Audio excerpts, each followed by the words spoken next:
Welcome to mastermind of GK. एक बार फिर से आप लोग का स्वागत है मास्टरमाइंड ऑफ जीके में।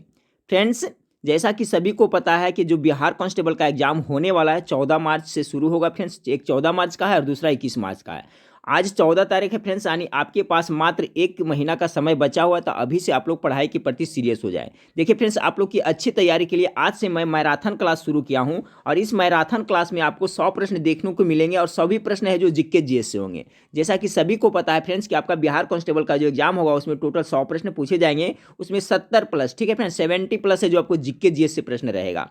तो आपको विशेष ध्यान देना है जीके जीएस पे, बाकी सभी पे ध्यान देना है फ्रेंड्स, लेकिन विशेष ध्यान आपको जीके जीएस पे देना है क्योंकि इसमें 70 प्लस 70 प्लस क्वेश्चन है जो जीके जीएस से पूछा जाता है। तो आपकी अच्छी तैयारी हो जाए फ्रेंड्स, इसके लिए मैं मैराथन क्लास शुरू किया हूं और ये पार्ट 1 है। इसी तरह से पार्ट 1 पार्ट 2 करके मैं कोशिश करूंगा फ्रेंड्स कि कम से कम तो 25 प्रैक्टिस सेट यानी कि 2500 क्वेश्चन जीके जीएस का आपको प्रैक्टिस करवा दूं। और ये सभी प्रश्न का जो लेवल है जो बहुत अच्छा है फ्रेंड्स, बिल्कुल एग्जाम बेस्ड है, इसलिए एक भी प्रश्न को स्किप ना कीजिएगा। इसके साथ साथ फ्रेंड्स आपको शाम के टाइम में मिक्स प्रैक्टिस सेट भी आपको प्रोवाइड कराया जाएगा, जिसमें हिंदी, अंग्रेजी, गणित और जीके जीएस का रहेगा, वो अलग से मैं कराऊंगा। और एग्जाम के 15 दिन पहले, ठीक है फ्रेंड, 15 से 18 दिन पहले से मैं आपको मास्टर वीडियो क्वेश्चन टाइप कर करके प्रोवाइड कराऊंगा, ठीक है फ्रेंड्स। तो अभी है जो मैराथन क्लास आपको प्रत्येक दिन चलेगा और मिक्स प्रैक्टिस सेट चलेगा और बीच बीच में हिंदी का प्रैक्टिस सेट चलेगा। और ज़्यादा अच्छा करने के लिए फ्रेंड्स वेबसाइट का लिंक नीचे दिया हुआ है, जहाँ पर जाकर के आप free of cost daily practice set कर सकते हैं। वहाँ पर बहुत सारा जीके जीएस है। फ्रेंड्स, रिक्वेस्ट है कि चैनल को अभी तक सब्सक्राइब नहीं किए तो चैनल को सब्सक्राइब कर बेल आइकन को जरूर दबा दे। आपको एग्जाम तक काफ़ी फायदा होगा फ्रेंड्स, मेरा पूरा सपोर्ट रहेगा। मैं एग्जाम तक आप लोग के साथ बने रहेंगे फ्रेंड्स। आप लोग भी मेहनत करते रहें, पढ़ते रहें, तैयारी अच्छी हो जाएगी। तो चलिए फ्रेंड्स, मैराथन क्लास का पहला क्वेश्चन देखते हैं। पहला वीडियो है मैराथन का। आज का पहला सवाल है फ्रेंड्स, आप लोग गेस करते चलिएगा, ठीक है। पहला सवाल है, निम्नलिखित में से कौन शीतकालीन फसल नहीं है? तो शीतकालीन फसल कौन नहीं है? सवाल नंबर 1 का right answer option number D होगा, मकई है जो शीतकालीन फसल नहीं है। देखिए, जौ, चना, मसूर, मटर, आलू, ये सभी शीतकालीन फसल है। देखिए अभी शीत ऋतु चल रहा है फ्रेंड्स, तो अभी देखिए मसूर, मटर सब खेत में है, चना जो है, तो ये सब शीतकालीन फसल के अंतर्गत आता है। जबकि मकई देखिए फ्रेंड्स अभी कहाँ उगाया जाता है, नहीं उगाया जाता, यानी मकई है जो शीतकालीन फसल नहीं है। सवाल नंबर 2 को देखिए फ्रेंड्स कि हरित क्रांति, ठीक है, ग्रीन रिवोल्यूशन में किस फसल को सर्वाधिक लाभ पहुंचा? सवाल नंबर 2 का करेक्ट आंसर हो जाएगा ऑप्शन नंबर बी, गेहूं को अधिक लाभ पहुंचा, ठीक है। अगर जो हरित क्रांति का जनक किसे कहा जाता है पूछा जाए फ्रेंड्स पूरे विश्व में, तो नॉर्मन बोरलॉग को कहा जाता है आपका हरित क्रांति का जनक, ठीक है। अगर भारत में हरित क्रांति का जनक किसे कहा जाता है पूछा जाए तो स्वामीनाथन को भारत के हरित क्रांति के जन्मदाता कहा जाता है, जनक कहा जाता है। तो ये सभी आप लोग जरूर याद रखें। इसमें बहुत सारा सवाल देखिए फ्रेंड्स कि हरित क्रांति में किस फसल को सर्वाधिक लाभ पहुंचा, तो गेहूं को लाभ पूछा। और हरित क्रांति का जनक नॉर्मन बोरलॉग को कहा जाता है विश्व में, या भारत में ये स्वामीनाथन को कहा जाता है। सवाल नंबर 3 को देखिए फ्रेंड्स कि मगध की आरंभिक राजधानी थी, कौन सी थी? बहुत अच्छा सवाल है फ्रेंड्स। देखिए एक भी प्रश्न को स्किप नहीं करना है, सभी प्रश्न है जो बिल्कुल एग्जाम बेस्ड है फ्रेंड्स। अभी से प्रत्येक दिन आप मैराथन क्लास देखिएगा तो आपकी तैयारी जीके जीएस की अच्छी हो जाएगी। सवाल नंबर 3 का राइट आंसर हो जाएगा ऑप्शन नंबर ए, मगध की आरंभिक राजधानी कहाँ थी? तो राजगीर थी, यानी राजगीर थी। सवाल नंबर 4 को देखिए फ्रेंड्स कि चंपारण, ठीक है, चंपारण एग्रियन कमेटी का गठन क्यों किया गया? चंपारण एग्रेरियन कमेटी का गठन क्यों किया गया था? सवाल नंबर 4 का जो करेक्ट आंसर होगा ऑप्शन नंबर बी, किसानों के कष्टों की जांच के लिए चंपारण एग्रेरियन, ठीक है, एग्रेरियन कमेटी का गठन किया गया था। चलिए सवाल नंबर 5 को देखें कि जनजातीय विद्रोह में सबसे संगठित और विस्तृत विद्रोह कौन है? बहुत अच्छा सवाल है। जनजातीय विद्रोह में देखिए जितना भी इस ऑप्शन में दिया हुआ है, संथाल विद्रोह, भूमिज विद्रोह, कोल विद्रोह, मुंडा विद्रोह, सभी है जो जनजातियों का ही विद्रोह था। तो इन सभी में से सबसे संगठित और विस्तृत विद्रोह कौन है, इसको आपको बताना है। सवाल नंबर 5 का जो करेक्ट आंसर हो जाएगा ऑप्शन नंबर डी, मुंडा विद्रोह, ठीक है। मुंडा विद्रोह का नेतृत्व किसने किया था फ्रेंड्स? ये मुख्य रूप से कहाँ, झारखंड में हुआ था और इसका नेतृत्व बिरसा मुंडा ने किए थे फ्रेंड्स, याद रखिएगा। तो जनजातीय विद्रोह में सबसे संगठित और विस्तृत विद्रोह कौन है? तो मुंडा विद्रोह होगा। इससे एक बहुत ही इंपॉर्टेंट क्वेश्चन बनता है, उसे भी आप याद रखिएगा कि आपका जो मुंडा विद्रोह है इसको और किस नाम से जाना जाता था? तो याद रखिएगा फ्रेंड्स, इसको उलगुलान विद्रोह के नाम से भी जाना जाता था। क्या? उलगू लान, याद रखिए उलगुलान विद्रोह या तो महान हलचल के नाम से भी जाना जाता था। ये पूछा जाता है कि उलगुलान मुंडा विद्रोह को और किस नाम से जाना जाता है, तो उलगुलान विद्रोह के नाम से भी जाना जाता है, ये भी याद रखिएगा। सवाल नंबर 6 को देखिए, तुगलक वंश के शासन काल में बिहार की राजधानी कहाँ थी? तो कहाँ थी? सवाल नंबर 6 का राइट आंसर हो जाएगा option number A, Bihar Sharif थी। ठीक है, तुगलक वंश के शासन काल में बिहार की राजधानी कहाँ थी? तो आपकी बिहार शरीफ थी। तुगलक वंश के संस्थापक कौन था फ्रेंड्स, ये भी याद रखिए, तो गयासुद्दीन तुगलक है जो तुगलक वंश के संस्थापक थे, और इसी का बेटा कौन था? तो मोहम्मद बिन तुगलक था। याद रखिएगा, तुगलक वंश के शासन काल में बिहार की राजधानी कहाँ थी? तो बिहार शरीफ थी। अगला सवाल को देखते हैं, सवाल नंबर 7 को देखते हैं, ग्राम पंचायत की न्यायपालिका कहलाती है, क्या कहलाती है? तो ग्राम पंचायत की न्यायपालिका क्या कहलाती है? गेस करें, राइट आंसर क्या होगा? ऑप्शन नंबर ए हो जाएगा, ग्राम कचहरी कहलाती है। सवाल नंबर 8 को देखें, सवाल नंबर 8 है, दामोदर घाटी परियोजना पर निम्नलिखित में से कौन सा बांध बनाया गया है? दामोदर घाटी परियोजना, ठीक है, पर निम्न में से कौन सा बांध बनाया गया है? तो सवाल नंबर 8 का राइट आंसर हो जाएगा ऑप्शन नंबर डी, यानी आपका पंचायत पहाड़ी बांध भी बनाया गया है, मैथन बांध भी है बनाया गया, और तिलैया बांध भी बनाया गया है दामोदर घाटी परियोजना पर। ऑप्शन नंबर डी इसका करेक्ट आंसर हो जाएगा। सवाल नंबर 9 को देखिए, बिहार में मानसून का प्रभाव कब तक रहता है? देखिए बहुत मॉडरेट क्वेश्चन है फ्रेंड्स। तो बिहार में जो मानसून का प्रभाव है जो कब तक रहता है? तो आपका 15 अक्टूबर तक रहता है। सवाल नंबर 9 का right answer option number C हो जाएगा। ठीक है, ये क्वेश्चन क्लियर हो गया फ्रेंड्स कि बिहार में मानसून का प्रभाव कब तक रहता है? तो 15 अक्टूबर तक रहता है। अब चलिए बात करते हैं कि अगर पूछा जाए भारत में सबसे पहले मानसून का आगमन किस राज्य में होता है फ्रेंड्स, तो राज्य पूछे तो आपका सबसे पहले केरल में होता है। वहाँ आपका जून महीना मानी 1 ही जून को मानसून का आगमन हो जाता है। ये भी सवाल पूछा जाता है, तो याद रखिएगा कि भारत में सबसे पहले मानसून का आगमन किस राज्य में होता है? तो केरल में होता है फ्रेंड्स। कितना? तो 1 जून को आपको होता है। बिहार में करीब वही फ्रेंड्स 15 से 20 जून तक यहाँ भी आ जाता है। तो यहाँ सवाल आपका पूछा गया था बिहार में मानसून का प्रभाव कब तक रहता है? तो 15 अक्टूबर तक रहता है, यानी जून जुलाई से मुख्य रूप से आ जाता है जून में फ्रेंड्स, उसके बाद अक्टूबर तक रहता है। ठीक है, अब सवाल नंबर 10 को देखते।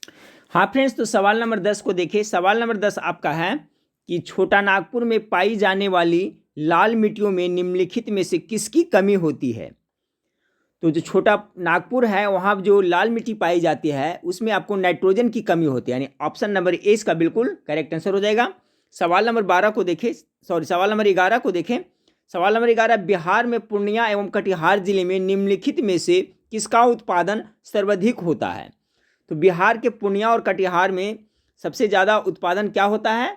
गेस करें इसका राइट आंसर क्या होगा? तो ऑप्शन नंबर बी, यानी जूट होता है। ठीक है, याद रखिए बिहार के पूर्णिया और कटिहार में जूट का उत्पादन अच्छा होता है। ऑप्शन नंबर बी इसका राइट आंसर हो जाएगा। सवाल नंबर 12 को देखें कि वर्ष 2011 के जनगणना अनुसार बिहार राज्य का जनसंख्या घनत्व कितना है? ठीक है, तो वर्ष 2011 का जो जनगणना हुआ था फ्रेंड्स उसके हिसाब से बिहार राज्य का जो जनसंख्या का डेंसिटी है, घनत्व है, वो कितना है?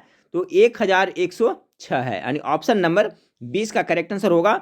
सवाल नंबर 13 को देखें, भारत में कितने पिन कोड डाक क्षेत्र है? वीवीआई क्वेश्चन है, गेस करें इसका राइट आंसर क्या होगा कि भारत में कितने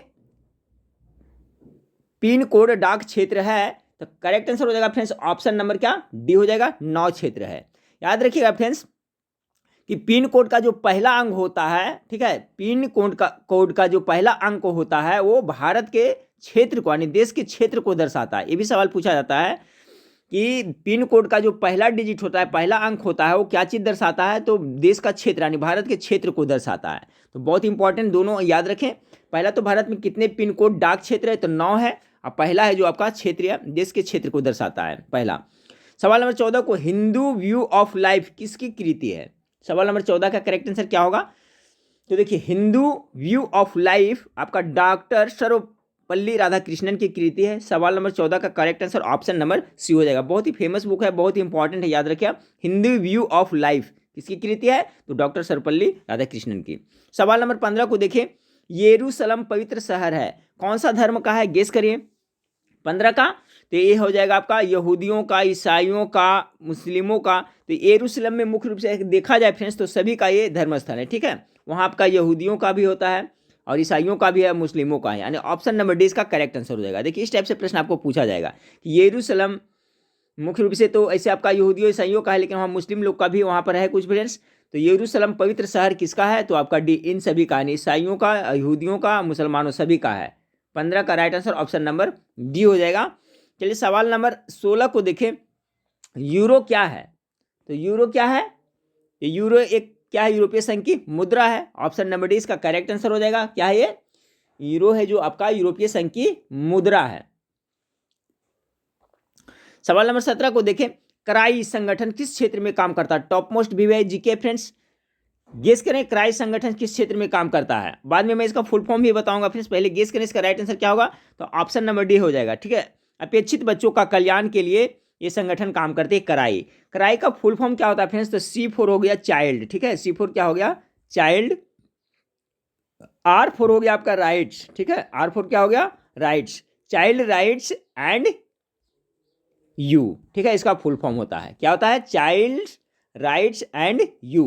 क्राई का फुल फॉर्म याद रखिएगा, C4 child, R4 rights, Y4 you, यानी चाइल्ड राइट्स एंड यू इसका फुल फॉर्म हुआ। और ये संगठन किस क्षेत्र में काम करता है? तो अपेक्षित बच्चों के कल्याण के लिए। ठीक है, ऐसे देखिए इसको ट्रिक से भी याद रख सकते हैं। क्राइम मतलब ऐसे क्या होता है फ्रेंड्स कि हल्ला करना, चिल्लाना होता है। तो बच्चे लोग ज़्यादा चिल्लाते हैं ना, तो बच्चे को कल्याण के लिए आपका क्राई संगठन कार्य करता है। तो इस तरह से कुछ तुकबंदी भी डालिए तो आपको याद रहेगा। सवाल नंबर 18 को देखें। छत्तीसगढ़ राज्य की सीमाएं कितने राज्यों की सीमाओं से स्पर्श करती है? 18 का राइट आंसर क्या होगा? 18 का right answer option number C होगा। कितने? 6 राज्यों की सीमाओं से टच करता है। 18 का right answer option number C हो गया। 19 नंबर सवाल को देखें। अल नीनो से आप क्या समझते हैं? आप लोग नाम सुने होंगे अल नीनो का। अल नीनो क्या है? तो ये क्या है? जलधारा है। कैसा जलधारा है? तो उष्ण जलधारा है। ठीक है, यानी ऑप्शन नंबर 20 का करेक्ट आंसर होगा। एक गल्फ स्ट्रीम पूछा जाता है। ठीक है, याद रखिएगा, एक गल्फ स्ट्रीम। ठीक है, गल्फ स्ट्रीम है जो कैसा जलधारा? तो ये भी है जो गर्म जलधारा, ये भी याद रखिएगा। तो अल नीनो और गल्फ स्ट्रीम के बारे में अक्सर देखिए क्वेश्चन देखने को मिलता है। तो अल नीनो है जो क्या है? तो एक उसने जलधारा है। उसी तरह से गल्फ स्ट्रीम भी है जो क्या है फ्रेंड्स? तो वो भी एक गर्म जलधारा है। अगला है लेह किस नदी के तट पर है? गेस करें 20 का। ये सिंध नदी के तट पर स्थित है। Option number C correct answer होगा। 21 नंबर सवाल को देखें।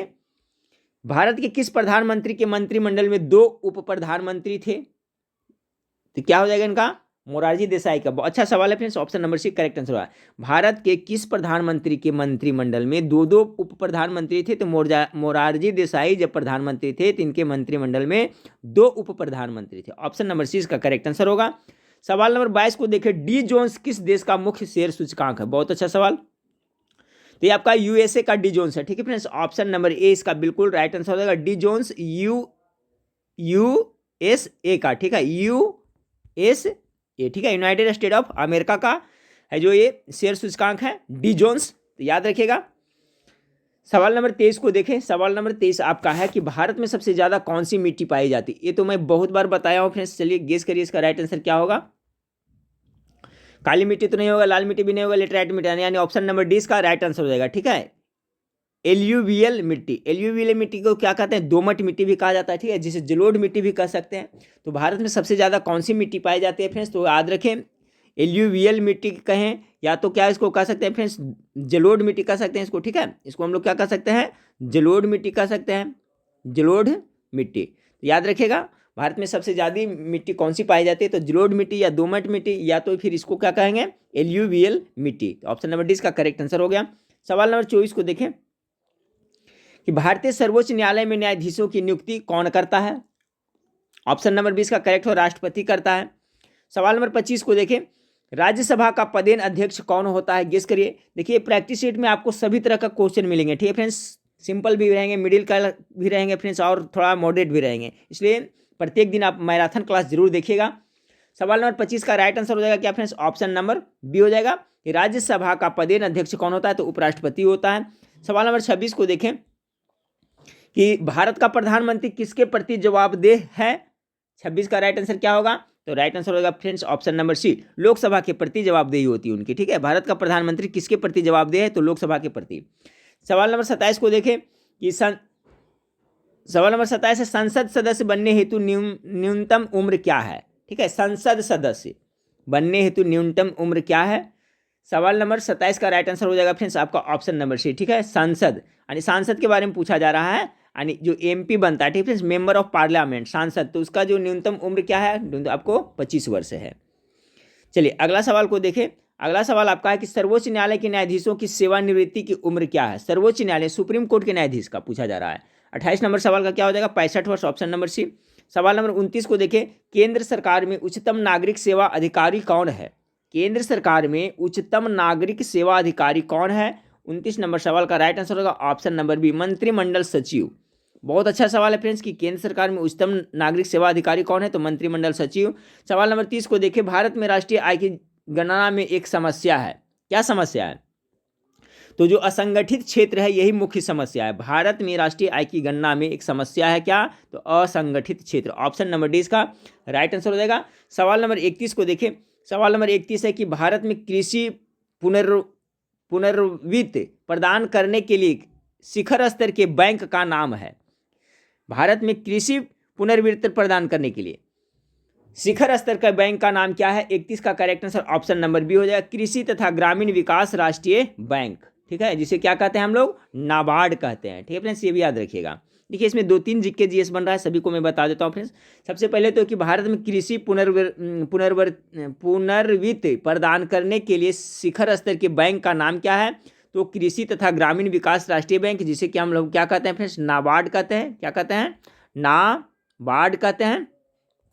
तो ये नाबार्ड कहते हैं। और नाबार्ड का स्थापना कब हुआ था फ्रेंड्स, तो ये भी याद रखिएगा। इसका नाबार्ड की स्थापना आपका 12 जुलाई कब हुआ था, 12 जुलाई कितना, 1982 ईस्वी में नाबार्ड की स्थापना हुई थी। तो ये भी आप लोग जरूर याद रखिएगा। तो सवाल यहाँ था, भारत में कृषि पुनर्वित्त प्रदान करने के लिए शिखर स्तर के बैंक का नाम क्या है, तो कृषि तथा राष्ट्रीय विकास राष्ट्रीय बैंक अर्थात नाबार्ड। नाबार्ड की स्थापना कब हुई थी, 12 जुलाई 1982 ईस्वी को। नेक्स्ट क्वेश्चन को देखते हैं। नेक्स्ट क्वेश्चन है कि 14वें वित्त आयोग के अनुसार विभाजन योग्य शुद्ध केंद्रीय राजस्व कर में राज्यों का प्रतिशत भाग कितना है। 32 नंबर सवाल का राइट आंसर हो जाएगा ऑप्शन नंबर डी, 42% है। सवाल नंबर 33 को देखिए फ्रेंड्स। सवाल नंबर 33 आपका है कि भारत में किस क्षेत्र में प्रत्येक विदेशी निवेश इक्विटी प्रवाह उच्चतम है। कौन सा क्षेत्र में, अच्छा सवाल इकोनॉमिक्स का है फ्रेंड्स कि भारत में किस क्षेत्र में प्रत्यक्ष विदेशी निवेश इक्विटी प्रवाह उच्चतम है। 33 का right answer option number D हो जाएगा, सेवा क्षेत्र में। सवाल नंबर 34 को देखिए। गैम्बिट शब्द निम्नलिखित में से किस खेल से जुड़ा हुआ है। बहुत बार एग्जाम में पूछा जा चुका है फ्रेंड्स। तो गैम्बिट शब्द है जो आपका शतरंज से जुड़ा हुआ, ऑप्शन नंबर सी इसका करेक्ट आंसर हो जाएगा। सवाल नंबर 35 को देखें। ऑपरेशन कितना है, 313, वह ऑपरेशन बैलेट किस राज्य में चलाया गया। बहुत अच्छा सवाल है फ्रेंड्स। तो देखिए ऑपरेशन 313 ऑपरेशन बैलेट आपको जम्मू कश्मीर में चलाया गया। ऑप्शन नंबर ए इसका करेक्ट आंसर हो जाएगा। सवाल नंबर 36 को देखिए फ्रेंड्स। सवाल नंबर 36 है, शांति स्वरूप भटनागर पुरस्कार निम्नलिखित में से किस क्षेत्र के लिए प्रदान किया जाता है। सवाल नंबर 36 का करेक्ट आंसर हो जाएगा ऑप्शन नंबर बी, विज्ञान एवं तकनीकी के क्षेत्र में प्रदान किया जाता है। शांति स्वरूप भटनागर पुरस्कार विज्ञान एवं तकनीकी के क्षेत्र में दिया जाता है। ऑप्शन नंबर बी इसका करेक्ट आंसर हो जाएगा। सवाल नंबर 37 को देखें कि वर्ष 2018 का ज्ञानपीठ पुरस्कार अमित घोष को प्रदान किया गया। यह किस भाषा के साहित्यकार कवि हैं। तो वो 18 में दिया गया था किनको फ्रेंड्स, अमिताभ घोष को दिया गया था। तो पूछा जा रहा है किस भाषा का है थे, तो 37 का राइट आंसर होगा ऑप्शन नंबर ए, अंग्रेजी साहित्यकार थे। ठीक है, कौन थे, अंग्रेजी साहित्यकार। 38 नंबर सवाल देखिए। भारत रत्न से सम्मानित CNR राव मूलतः निवासी हैं, कहाँ के हैं। 38 का जो करेक्ट आंसर हो जाएगा कर्नाटक का। भारत रत्न से सम्मानित CNR राव मूलतः कर्नाटक के निवासी हैं। सवाल नंबर 39 को देखें। निम्नलिखित में से किस भारतीय लेखक ने टू लाइव्स नाम से एक गैर कथा पुस्तक के लेखन के लिए 13 लाख पाउंड की राशि बतौर अग्रिम प्राप्त की है। 39 नंबर सवाल का राइट आंसर हो जाएगा option number B, Vikram Seth. ठीक है, विक्रम सेठ बहुत ही फेमस है फ्रेंड्स, आप सभी लोग ने नाम सुने होंगे। तो सवाल क्या था कि निम्नलिखित में से किस भारतीय लेखक ने टू लाइव्स नाम से एक गैर कथा पुस्तक के लेखन के लिए 13 लाख पाउंड की राशि बतौर अग्रिम प्राप्त की है, तो विक्रम सेठ। ऑप्शन नंबर 39 का भी करेक्ट आंसर है। सवाल नंबर 40 को देखें। भारतीय उद्योग परिसंघ के वर्तमान यानी सितंबर 2019 के अध्यक्ष कौन है। 2019 के बारे में पूछा रहा है फ्रेंड्स, तो उस समय आपका कौन थे, तो सवाल नंबर 40 का right answer option number A हो जाएगा, विक्रम किर्लोस्कर। ठीक है, भारतीय उद्योग परिसंघ के वर्तमान यानी 2019 के सितंबर के बाद पूछा जाए। वर्तमान में भी ये है या नहीं फ्रेंड्स, मुझे भी पता नहीं, इसका मैं कंफर्म होकर के मैं आपको बता दूंगा नेक्स्ट वीडियो में। तो भारतीय उद्योग परिसंघ के वर्तमान, इसका दे रहा है आपका ऑप्शन नंबर ए। सवाल नंबर 41 को देखें कि भारत में निजी क्षेत्र में पहला रेडियो स्टेशन किस शहर में स्थापित किया गया है। 41 का जो करेक्ट आंसर हो जाएगा ऑप्शन नंबर बी हो जाएगा, ठीक है, यानी बेंगलुरु में। अच्छा सवाल है, भारत में निजी क्षेत्र में पहला रेडियो स्टेशन किस शहर में स्थापित किया गया था, तो बेंगलुरु में। सवाल नंबर 42 को देखें। सवाल नंबर 42 आपका है कि भारत की प्रथम एयर डिस्पेंसरी देश के किस क्षेत्र में स्थापित की जाएगी। बहुत अच्छा सवाल है, भारत के प्रथम एयर डिस्पेंसरी देश के किस क्षेत्र में स्थापित की जाएगी। सवाल नंबर 42 का correct answer option number C, और पूर्वोत्तर क्षेत्र में स्थापित की जाएगी। सवाल नंबर 43 को देखें कि भारत में शेवरोलेट ऑप्ट्रा नाम से लग्जरी कारों का उत्पादन किस कंपनी द्वारा किया जा रहा है। शेवरोलेट ऑप्ट्रा नाम से। 43 नंबर सवाल का राइट आंसर होगा option number D, general Motors India, ठीक है, जनरल मोटर्स के द्वारा आपका शेवरोलेट ऑप्ट्रा नाम से लग्जरी कार का उत्पादन हो रहा है। ऑप्शन नंबर डी इसका करेक्ट आंसर हो गया। सवाल नंबर 44 को देखिए, भारत द्वारा आतंकवाद के विरुद्ध एकजुटता दिवस किस दिन मनाया गया। चलिए गेस करें। 44 नंबर सवाल का राइट आंसर हो जाएगा ऑप्शन नंबर बी, 18 सितंबर को भारत द्वारा आतंकवाद के विरुद्ध एकजुटता दिवस, ठीक है, एकजुटता दिवस किस दिन मनाया गया, तो 18 सितंबर को। 44 का बी करेक्ट हो गया।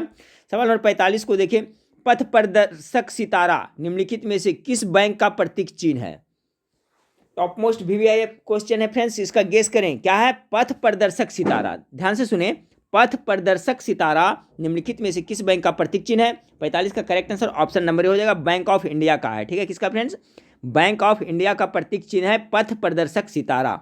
अगला सवाल को देखें, चंद्रा एक्सरे क्या है, ठीक है, चंद्रा एक्सरे क्या है, तो 46 का correct answer option number B होगा, नासा द्वारा सफलतापूर्वक स्थापित वेधशाला का नाम है Chandra X ray. Option number B correct है। सवाल नंबर 47 को देखें, वर्तमान में सितंबर 2019 में अंतर्राष्ट्रीय मुद्रा कोष के प्रबंधक निदेशक कौन थे, ठीक है फ्रेंड्स, तो ये भी देखिए 19 की बात की जा रही है, इसको छोड़ते हैं। अगला सवाल को देखते हैं कि प्रतिवर्ष ईमानदार व्यक्ति का पुरस्कार निम्नलिखित में से किस संस्था द्वारा दिया जाता है। 48 का गेस करें कि प्रतिवर्ष ईमानदार व्यक्ति का पुरस्कार निम्नलिखित में से किस संस्था के द्वारा दिया जाता है, तो 48 का राइट आंसर हो जाएगा ऑप्शन नंबर डी, सुलभ इंटरनेशनल द्वारा दिया जाता है प्रतिवर्ष ईमानदार व्यक्ति को पुरस्कार, सुलभ इंटरनेशनल के द्वारा।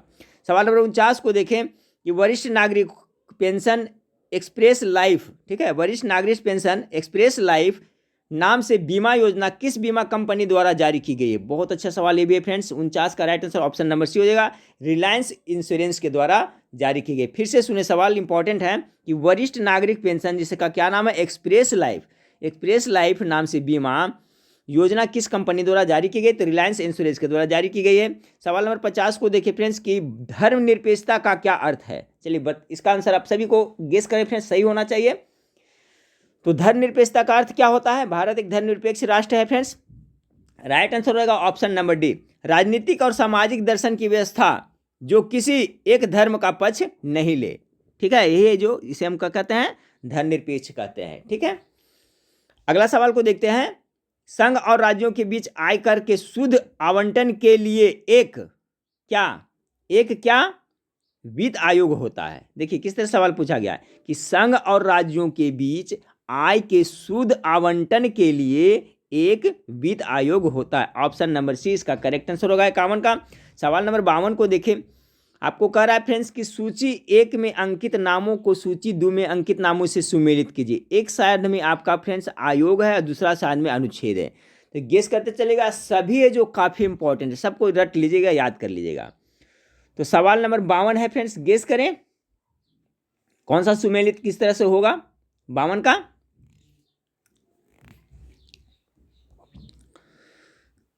ठीक है फ्रेंड्स, तो देखिए वित्त आयोग का गठन किस अनुच्छेद में है फ्रेंड्स, आपका 280, ये बिल्कुल सुमेलित है, यानी कि एक का ए हो जाएगा, याद कर लीजिएगा। निर्वाचन आयोग का 324, ये भी बिल्कुल सही है। राजभाषा आयोग का फ्रेंड्स आपका ये भी बिल्कुल सही है, यानी कि आपका इसमें देखो सीरियल ढंग से सही है। चलिए सब याद कर लिए फ्रेंड्स। वित्त आयोग का गठन हो गया 200 अनुच्छेद 280 में। निर्वाचन आयोग का अगर पूछे गठन किस अनुच्छेद में है फ्रेंड्स, तो आप संबंधित है तो 324 से। राज्य भाषा आयोग किससे संबंधित है, तो अनुच्छेद 343 से। और लोक सेवा आयोग का संबंधित किस अनुच्छेद से, तो 315 से। ये सभी को जरूर याद कर लीजिएगा, ठीक है फ्रेंड्स। यानी इसका सवाल नंबर 52 का राइट आंसर हो जाएगा आपका ऑप्शन नंबर बी, यानी ए का 1, बी का 2, सी का 3 और डी का 4, ठीक है। अगला सवाल को देखिए।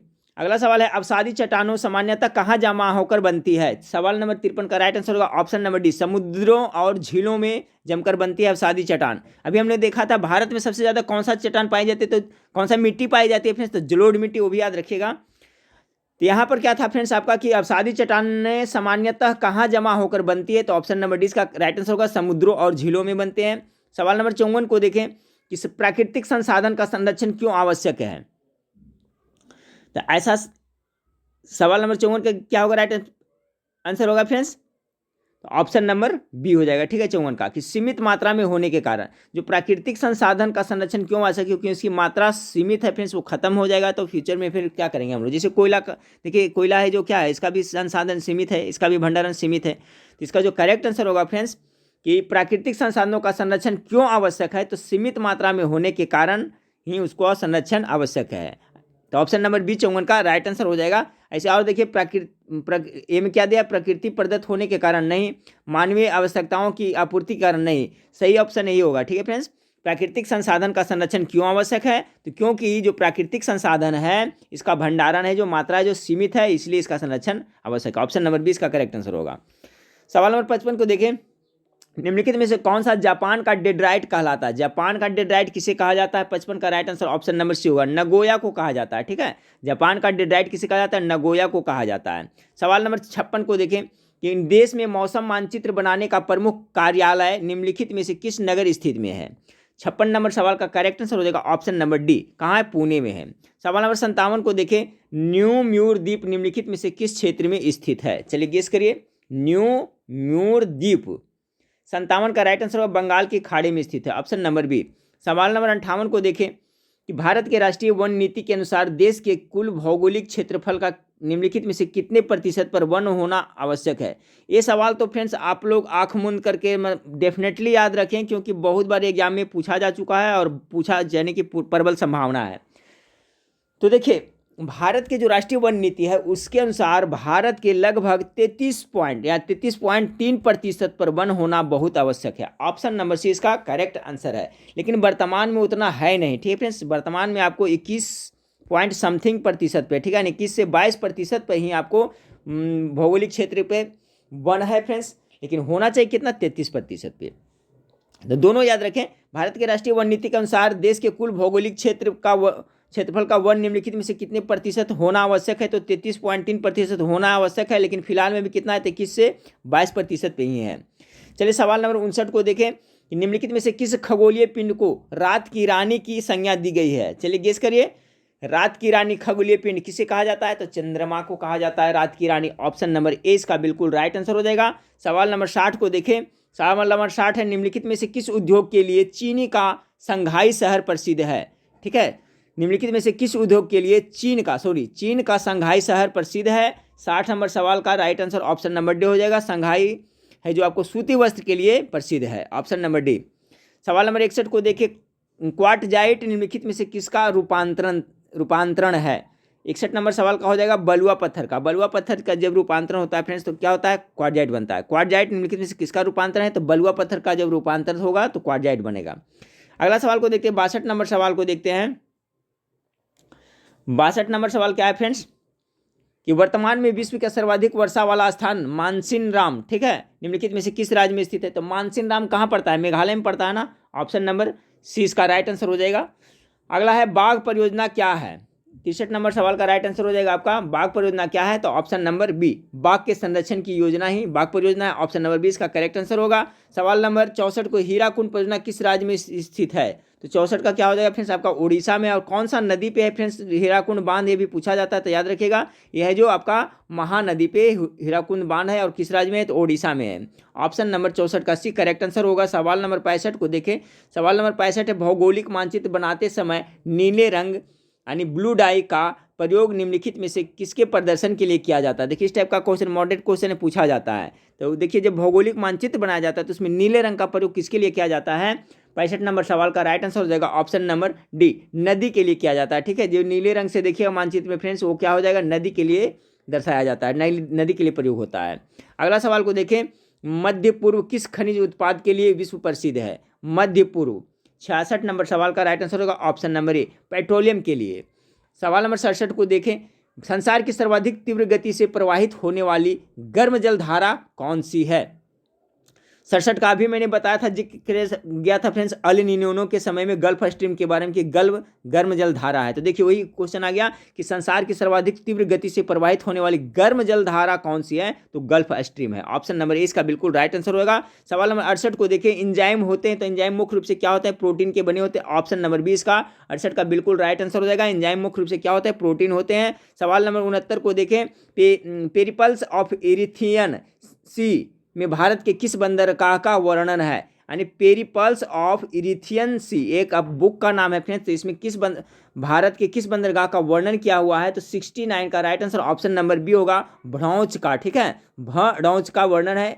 सवाल नंबर 70 को देखते हैं। सवाल नंबर 70 आपका है कि भाषाई आधार पर राज्यों का पुनर्गठन कब हुआ था? तो देखिए भाषाई आधार पर बहुत सारे राज्यों का पुनर्गठन कब हुआ था? तो 1956 में हुआ था। ऑप्शन नंबर सी इसका राइट आंसर हो जाएगा। अगर पूछा जाए भाषाई आधार पर सर्वप्रथम किस राज्य का गठन हुआ था फ्रेंड्स, तो आंध्र प्रदेश का गठन हुआ था। याद रखिएगा 53 में ही उसका गठन हो गया था। तो बहुत इंपॉर्टेंट दोनों क्वेश्चन याद रखेगा कि भाषाई आधार पर राज्यों का पुनर्गठन कब हुआ था। तो इसको जरूर याद रखिए, 1956 में हुआ था। और सबसे पहले किस राज्य का हुआ था? तो 1953 में आपका आंध्र प्रदेश का ही हो गया था भाषा के आधार पर गठन। अगला सवाल को लेते हैं, 71 नंबर, चर्चित पुस्तक डिफिकल्ट डॉक्टर्स, ठीक है, डिफिकल्ट डॉटर्स किसने लिखी है? बहुत अच्छा सवाल है फ्रेंड्स। 71 नंबर सवाल का राइट आंसर होगा मंजू कपूर ने। याद कर लें, चर्चित पुस्तक डिफिकल्ट डॉटर्स, ठीक है, डिफिकल्ट डॉटर्स किसने लिखी है? तो मंजू कपूर ने लिखी है। 71 नंबर सवाल का right answer option number D हो गया। सवाल नंबर 72 को देखें, विश्व पर्यावरण दिवस कब मनाया जाता है? चलिए सभी को आना चाहिए, हो सकता है ये पूछ भी दे फ्रेंड्स। तो 5 जून को मनाया जाता है। देखिए फ्रेंड्स, मैं अभी से एग्जाम तक बने रहूंगा। मैराथन क्लास भी आपको प्रत्येक दिन 100 प्रश्नों का जो जिसमें सिर्फ जीके जीएस रहेगा चलता रहेगा फ्रेंड्स। आप लोग वीडियो अच्छा लगे तो दोस्तों में शेयर जरूर करें, ठीक है, और लाइक जरूर करें, कॉमेंट जरूर करें। सवाल नंबर 72 क्या हो गया फ्रेंड्स? विश्व पर्यावरण दिवस कब मनाया जाता है? तो 5 जून को मनाया जाता है। सवाल नंबर 73 को देखें, देश प्रिय कौन है? 73 नंबर सवाल का, तो देश प्रिय कौन है, किसे कहा जाता है? 73 नंबर सवाल का गेस करिए, देश प्रिय कौन है? सवाल नंबर 73 का जो राइट आंसर होगा ऑप्शन नंबर यतीन्द्र मोहन सेनगुप्त को देश प्रिय कहा जाता है। ठीक है, देश बंधु किसे कहा जाता है फ्रेंड्स? देखिए इसमें सभी क्वेश्चन दिया है, सटा कर का ऑप्शन दिया हुआ है और सभी को मैं थोड़ा सा वक्त दीजिएगा। ठीक है फ्रेंड्स, पढ़िए, थोड़ी अच्छी तरह से पढ़ें। तो पहला है कि देश प्रिय कौन है, तो राइट आंसर हो जाएगा ऑप्शन नंबर डी 73 का यतीन्द्र मेहनत सेनगुप्त है जो देश प्रिय है। और देश बंधु किसे कहा जाता है? तो आपको चितरंजन दास को देश बंधु कहा जाता है। और दीन बंधु किसे कहा जाता है फ्रेंड्स? दीन बंधु इस तरह से, दीन बंधु यानी दीन मतलब क्या होता है? गरीब होता है। गरीबों का भाई किसे कहा जाता है? तो सेफ एंड्रूज को कहा जाता है। जिसमें देखिए बहुत सारा जिक्के बना, एक बार फिर से रिपीट कर लें कि देश प्रिय कौन है? तो यतीन महेंद्र सेनगुप्त है। देश बंधु किसे कहते हैं? चितरंजन दास को। दीन बंधु किसे कहते हैं? सेफ एंड्रूज को। हाँ फ्रेंड्स, तो सवाल नंबर 74 देखिए। सवाल नंबर 74 क्या है कि सबसे पुरानी विधानसभा किस राज्य में स्थित है? तो सबसे पुरानी विधानसभा आपका पश्चिम बंगाल में स्थित है। ऑप्शन नंबर इसका करेक्ट आंसर हो जाएगा। अगला सवाल आपका है कि सन्यासी विद्रोह किस क्षेत्र में हुआ था? सवाल नंबर 75 का गेस करें राइट आंसर कि सन्यासी विद्रोह किस क्षेत्र में हुआ था? तो राइट आंसर हो जाएगा ऑप्शन नंबर डी, बंगाल में हुआ था। और देखिए जो सन्यासी विद्रोह हुआ था फ्रेंड्स, वो वारेन हेस्टिंग्स के शासनकाल में हुआ था। इस सन्यासी विद्रोह में क्या हुआ था? जो तीर्थयात्री था फ्रेंड्स, वो तीर्थ स्थान के लिए यात्रा के लिए जाते थे, तो उस पर क्या है कि ब्रिटिश के द्वारा प्रतिबंध लगा दिया गया था। ठीक है, वो लोग तीर्थयात्रियों को वहां जाने से मना कर रहा था, इसीलिए सन्यासी विद्रोह हुआ था वारेन हेस्टिंग के शासनकाल में।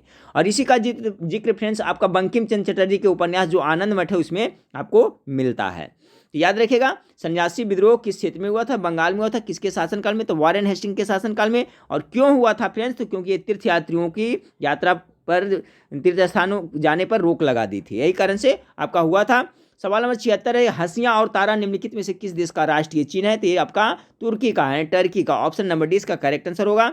संयुक्त राष्ट्र संघ की स्थापना कब हुई थी? सिंपल सा प्रश्न है फ्रेंड्स, तो कितना याद रखिए, डेट 24 अक्टूबर। ठीक है, 24 अक्टूबर 1945 ईस्वी को, यानी ऑप्शन नंबर सी इसका राइट आंसर हो जाएगा। इसलिए प्रत्येक वर्ष 24 अक्टूबर को संयुक्त राष्ट्र संघ दिवस के रूप में मनाया जाता है। सवाल नंबर 77 का राइट आंसर 1945 होगा फ्रेंड्स, 24 अक्टूबर 1945। 78 को देखें कि भारत में अंतरिक्ष आयोग की स्थापना कब की गई थी? तो अंतरिक्ष आयोग की स्थापना 1972 में की गई थी, यानी ऑप्शन नंबर सी इसका करेक्ट आंसर हो जाएगा।